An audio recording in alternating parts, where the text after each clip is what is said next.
My name is Lily, and this is the last story I'll ever tell. It's not a confession, not a plea for pity. It's a warning flare, fired from the wreckage of a life. I wasn't kidnapped. There was no white van, no struggle in a darkened parking lot. He didn't use ropes or knives or the cloying sweetness of a drug drink. No, his method was cleaner, more intimate. He was patient, a sculptor chipping away at marble, knowing exactly where to strike to make a statue weep. He was precise, a surgeon with a scalpel for the soul. And his weapon was far sharper than steel, because it was forged from the truths you hide from yourself. He used questions. He introduced himself as Alexander at a small independent bookshop cafe, the kind with mismatched chairs and the lingering scent of roasting coffee beans and aging paper.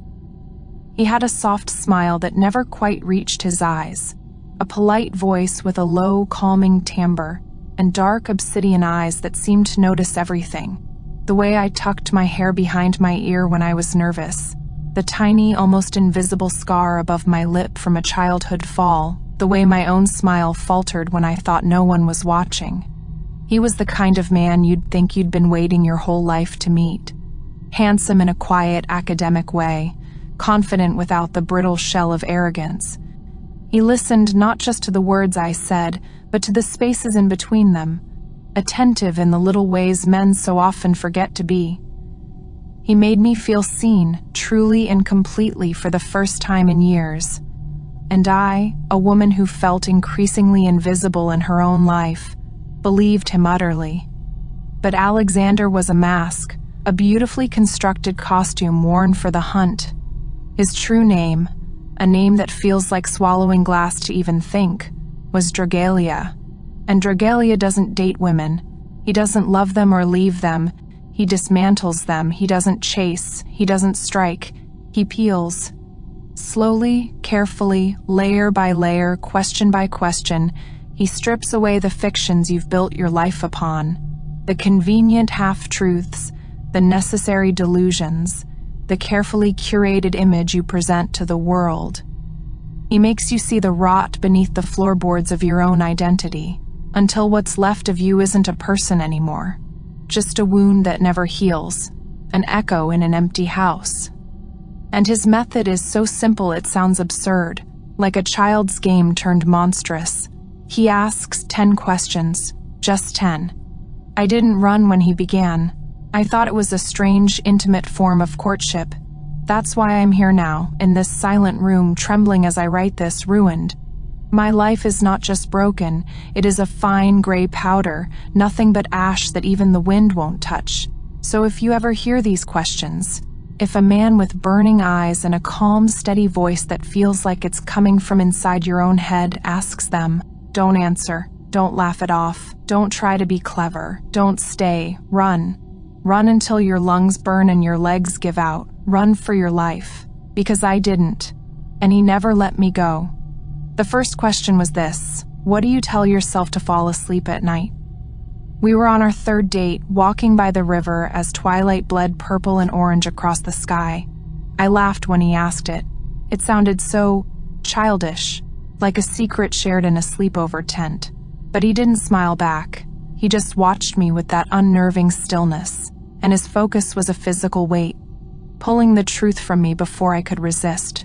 I confessed I told myself little lies, the lullabies of the anxious soul, that tomorrow would be better, that the mounting credit card debt was manageable, that the distance growing between my husband and me was just a phase, that the guilt I carried from 1,000 tiny betrayals was temporary, that underneath it all, I was still a good person. He didn't nod. He didn't judge or offer false comfort. He only looked at me with those unreadable eyes, and I realized, with a shiver that had nothing to do with the evening chill, that I had just given him the complete architectural blueprint of my self-delusion. He didn't have to argue. I felt them crumble inside me. The lies I had whispered to myself for years, dissolving like sugar in acid. The foundations of my peace were gone. That was the first cut. Painless almost, but terrifyingly deep. The second question slid out a week later, as if he were asking about the weather, whose trust would destroy you if you lost it. We were in a quiet, dimly lit bar, the air thick with the scent of old wood and whiskey. The answer came without hesitation, a gut-level truth I couldn't suppress. My husband's, Mark. Good, steady, unsuspecting Mark. And then a silence. It was not a comfortable quiet, but a vast, terrible vacuum. He leaned back, steepling his fingers, just watching me. And in that wordless space, I felt the weight of my own hypocrisy condemn me.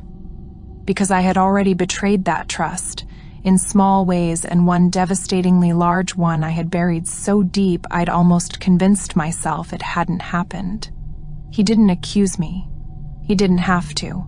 The guilt I had so carefully interred rose like bile, choking me. He had shown me the pillar that held up my world and forced me to admit I was the one holding the hammer.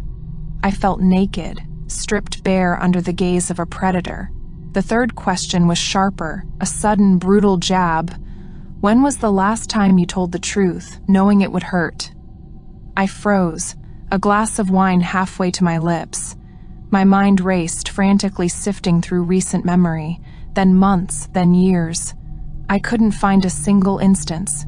The truth was, I avoided honesty whenever it carried the slightest risk. I smiled when I wanted to scream. I deflected with a joke when confronted. I told people what they wanted to hear to keep the peace, to maintain the fragile illusion of a happy, uncomplicated life.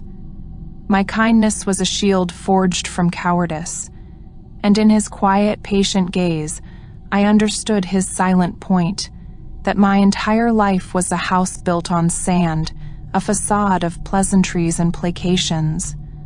When the tide came in, nothing, not one single thing, would remain. Sweat prickled the back of my neck. He hadn't raised his voice. He hadn't even moved. But I felt myself unraveling, thread by thread. The fourth question struck like a knife twisting in an old wound. What would you never forgive in another person? My voice was a whisper, raw and brittle, betrayal, and in his profound stillness I heard the echo of his judgment, ringing not in the air but in the chambers of my own heart, that I demanded mercy for the very sin I refused to pardon, that I was a hypocrite of the highest order, clutching at forgiveness when it benefited me, but an unforgiving God when it came to the trespasses of others. His silence was louder, more damning than any accusation could ever be. I was forcing everyone else to live by a code I myself had broken. Tears welled in my eyes. I was breaking piece by precious piece. The fifth question was the cruelest yet, delivered with an almost surgical gentleness. If everyone saw the real you, the one you hide from the world, what would they despise first?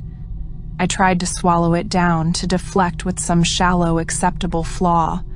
My procrastination, or my terrible singing voice, but the truth tumbled out, a poisoned confession, my selfishness, the way I put my own comfort, my own desires, my own wanting above all else, even the people I claimed to love.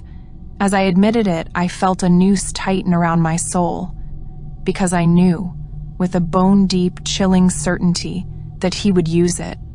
This wasn't a therapy session, it was an interrogation. He now held my deepest shame in his hand, and I saw a flicker of something in his eyes, not malice, but purpose. He would make sure everyone I loved saw me for the parasite I secretly feared I was. I left that night shaken, but a part of me was perversely drawn to the flame. I was convinced that somehow, in his terrible dissecting way, he understood me better than I ever had. That belief, that dark and twisted intimacy, was my undoing. The sixth question came weeks later, when I had foolishly convinced myself we were building something real, something intense and profound. We sat in his apartment, wine between us, the city lights glittering below. He asked softly, his voice a murmur in the quiet room, "What do you waste the most time hiding?" The words slipped from my lips before I could censor them, a secret I'd guarded for years, my debt. The sheer crushing weight of it. A week later, an anonymous email arrived in my boss's inbox. My colleagues began to whisper in huddled groups that fell silent when I approached. Friends I trusted, friends I'd leaned on, suddenly avoided my calls. My carefully constructed image of competence and stability was dragged into the harsh, humiliating light. He hadn't threatened me. He hadn't blackmailed me. Yet somehow, the secret I thought was buried under 6 feet of lies was exposed. When I confronted him, tears streaming down my face, I saw the faintest glint of satisfaction in his eyes. He had simply held a match to the fuse I had told him about. The 7th question was quieter, almost kind, delivered over a phone call late one night. What do you envy most in others? I answered honestly, my voice thick with exhaustion. Peace. I envy people who can sleep without the weight of ghosts on their chest. He was silent for a moment, and then he said, I see. But I knew what he meant. He meant that peace would never touch me again. He would be the ghost.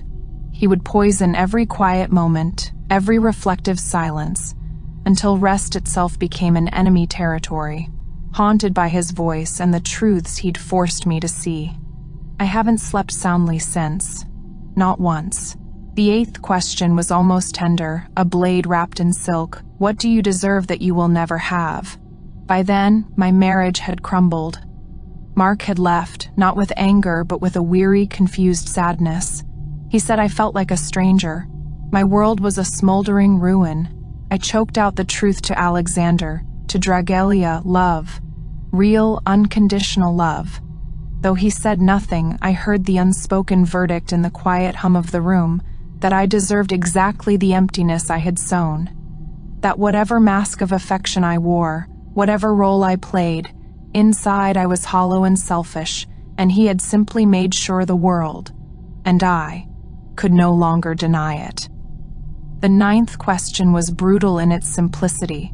Asked as I begged him to leave me alone, to stop this torment, what would you beg me not to take from you? My voice trembled, a thread about to snap, my voice, and in that moment I knew it was already gone. Not my literal voice, no, but my ability to tell my own story, to define myself, to be believed. He didn't have to do anything more. The poison had spread. Rumors, started by whispers he had planted, took on lives of their own. Lies became truths in the mouths of others. My name rotted, twisted into something unrecognizable. I was voiceless, a phantom even as I screamed. The 10th and final question came at the very end, when I had nothing left. He found me in my empty apartment, a place now filled with echoes and regrets. When the mask slips, when all the lies are burned away, who are you really? I broke. A final, shattering sob tore from my lungs.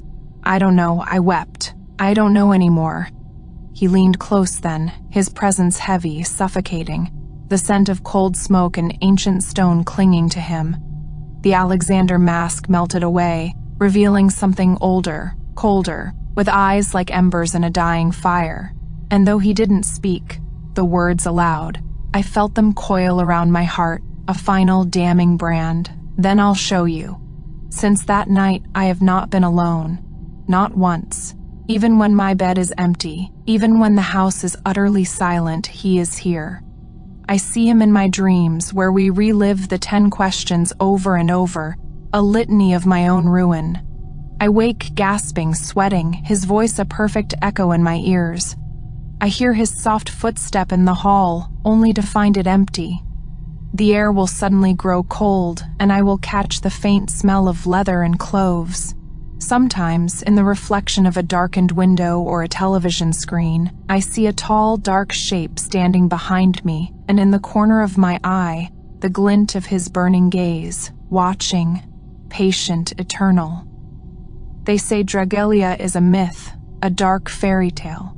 They say he only destroys women of bad character, that his cruelty is a form of justice for those who deserve it. But I don't believe that anymore. I think he delights in choosing women who think they're safe, women who think they're good, but are merely untested, He doesn't punish sin, he cultivates it. He shows you the tiny cracks in your own soul and gives you the tools to shatter yourself. And I am warning you, reading this now, if you hear even one of those questions, run. Don't be clever. Don't be brave. Don't think you can handle him. You can't. Run. Because once Draguelia knows your answers, he owns the truth of you, and he never ever lets go. Attention. All those who are tired of being disrespected and treated unfairly, listen up. It's time to take control of your life and learn the rules of respect. Stop letting others manipulate and take advantage of you. Subscribing, liking, and following this video will help you break free from the cycle of oppression and take charge of your own destiny. So join us today and take the first step towards a more empowered future.